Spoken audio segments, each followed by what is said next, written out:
Tar éis an abhlaí na chaitheamh Oileán núsa Penída agus scíal ligint feadh cúpla lá, bhí sé an am críoláir an Bali a fheiceáil.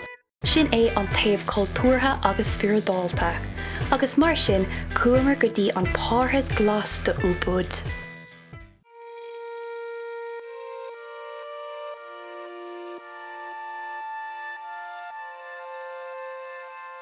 Díomh gacéine agus fáilte ras rih Bali in nuamh táimé in Ubud agus beag mé ag chaitheamh tríla an seo sa fárthas íomhing glas faoi nádúr an seo.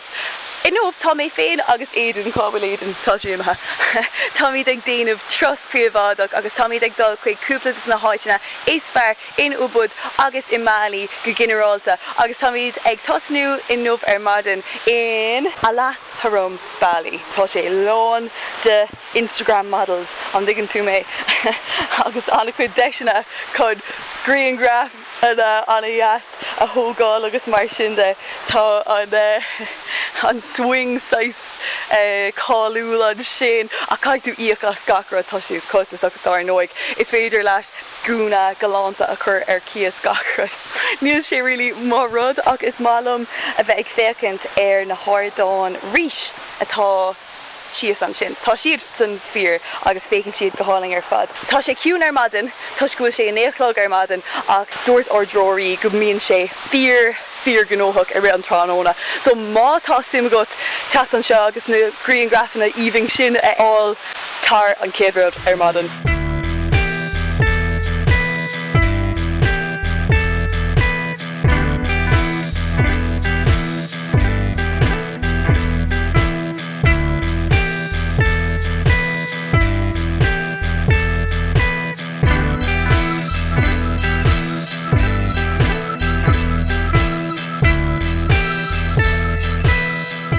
Well, ceantas na príomhrudaí is féidir leis a dhéanamh an seo san áit seo ná tros caifé a dhéanamh mar déantar anna chuid caifé an seo in Bali agus ceantas na rudaí anna catíanta ach nabh gnáthach ag an ceanna atá ann ná caifé ó anmhethe darb anam luach agus sin cosúla mangus as Fearr. Rinne mé é seo hena féin i Vietnam nuair bhí a de leat bhuiin mé tríal as caifé ó weasel ó weasel agus actually bhí sé anna yes láidir ach yes agus tá sé seo nach mór mar an ggéine éhann sé na pónarí caifé agus an sin bhíon cac okay?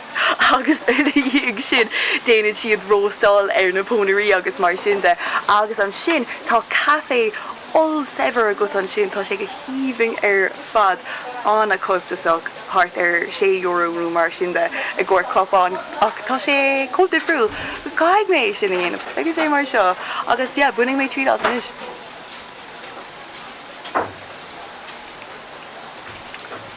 Tá sin deas. Tá sin actually Fearr yes láidir ach sais smooth neander chun a séirfá smooth tá sé smooth. When you get the earthy undertones of shit. I'm waiting till the tree now. Okay, Aiden. Aberling, wait. What's that? It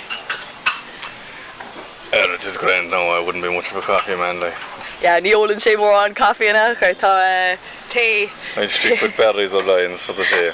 Berries or lions. Well, níl sé rófáil a I didn't pass through anyone's house.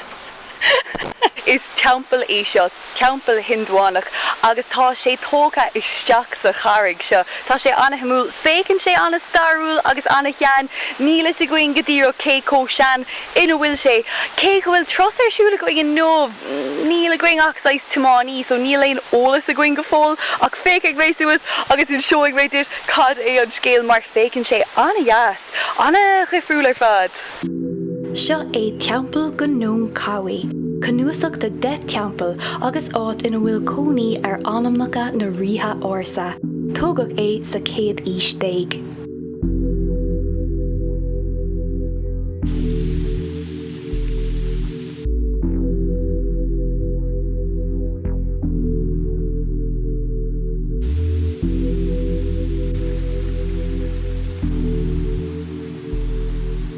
Tá uirlis ceol a bhaineann leis an Indonéis agus go háirithe na Hoileáin de Bali agus Java cóma agus an tanamatá ar an uirlis ceol seo ná an gamelan.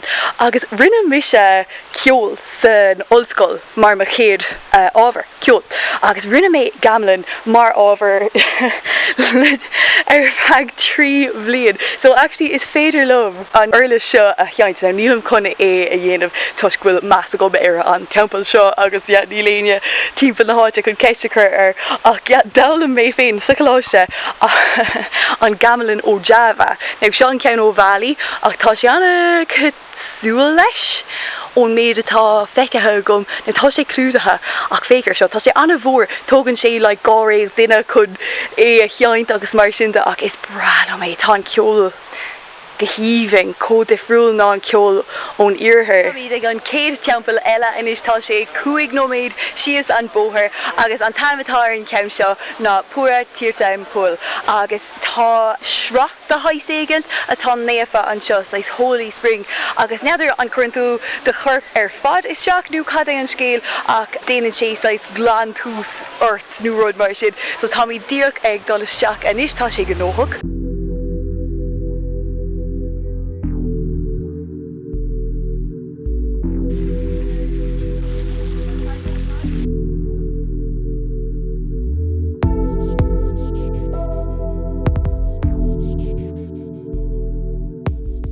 Tá mí dunis ag fearr cafe. Tá sé anna cosúil leis an ceann a bhíos i de leat hena féin tá Arabica, Robusta, Mangosteen, go léir an seo. Chonacamar an próséis a ríis ina nnéantar café luach agus thógamar pórt an uair seo. Má an Fearr.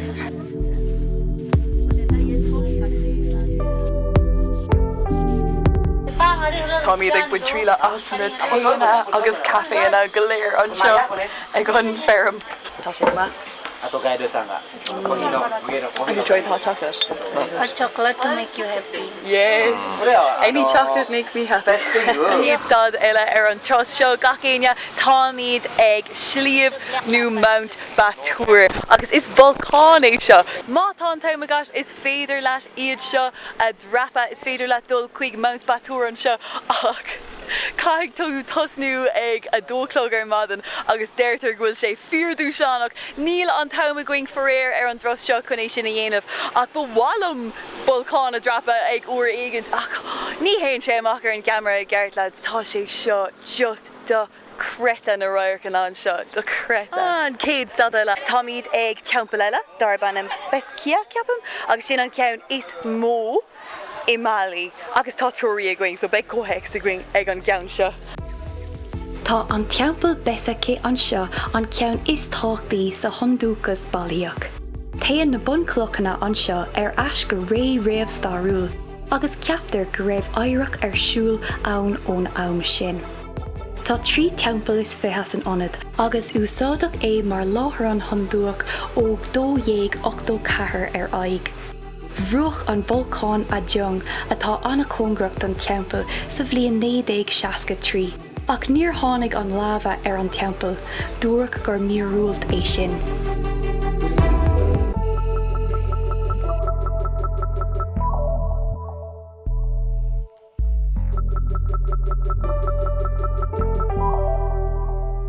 Tá míad agcríoch nu anmh i teampaill eile an teampaill déirlach déirthing don tros ar fad darb an am goa go de tá sé anna cóngrach ar fad de Ubud so tá míad beag nach mór sa bhaile ar ríis agus tá sé beag go leir tá uamh an seo chumá agus tá teampaill áling san uamh agus an sin tá cúpla saoire agus as éigean eile tá tú i nádúir ar ríis beag ach deas sin an rud a déirthing faoi. Now bhí duine an sin bhí troirí a going ach bhí sé sais ag chuir seacharing like ó caiith tú tarlum ní caiith tú troirí a bheith gos an seo is féidir leat i dhéanamh dis féin ach bhí sé actually go mac an roint cóhéic sáil so fuairmarach gur tógach é seo sa céad hísteig cosúla gach ile teampaill i Bali ag an am sin an tam gur tháinig na Indiánach an seo ón Ind agus thóg siad na teampaill go léir an seo agus an sin bhí sé ag leart faoin 3 dia so tá Vishnu tá Shiva agus an tríú ceann bhí sé Fearr jacker chun é chlástáach tá sníonn sé le bí chuirigh mé sios an sin é. Agus sin na sais príomh dia atá an seo i Bali agus an sin tá nédia chu san omláin. Ach sin deir leis an trosléis sin bhí sé fada.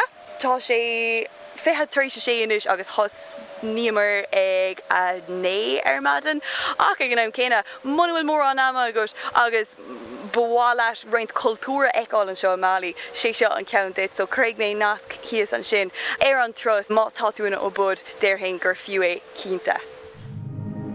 An ládar gion thugam mar cuairt ar as tegan nungan as go tíanta nach bhfuil a bhd ó Ubud.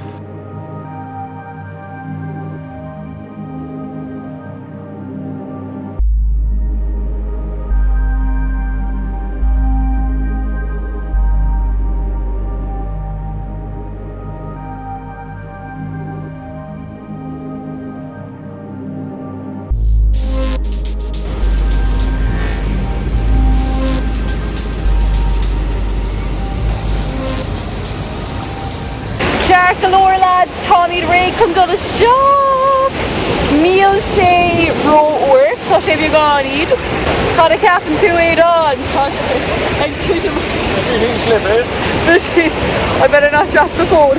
Tá sé cuachtal galore in nos. Woohoo!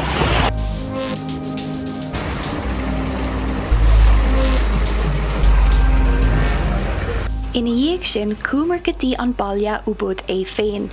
Bhí sé anna iarthuirithe ach go deas le bútíocanna agus bialanna glóta inacail le teampaill Baliach. Chun deire a chur lenar gcuid ama i Bali, cúmar go seo tine faoi dhearra, ringe tine cateach a insian an epic handúach de Ramayana.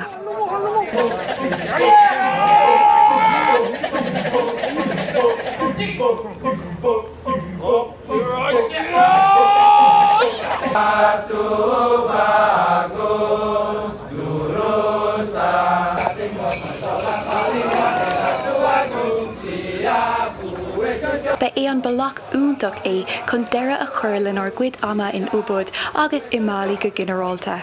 Cíigh mé sa céadá eile sibh.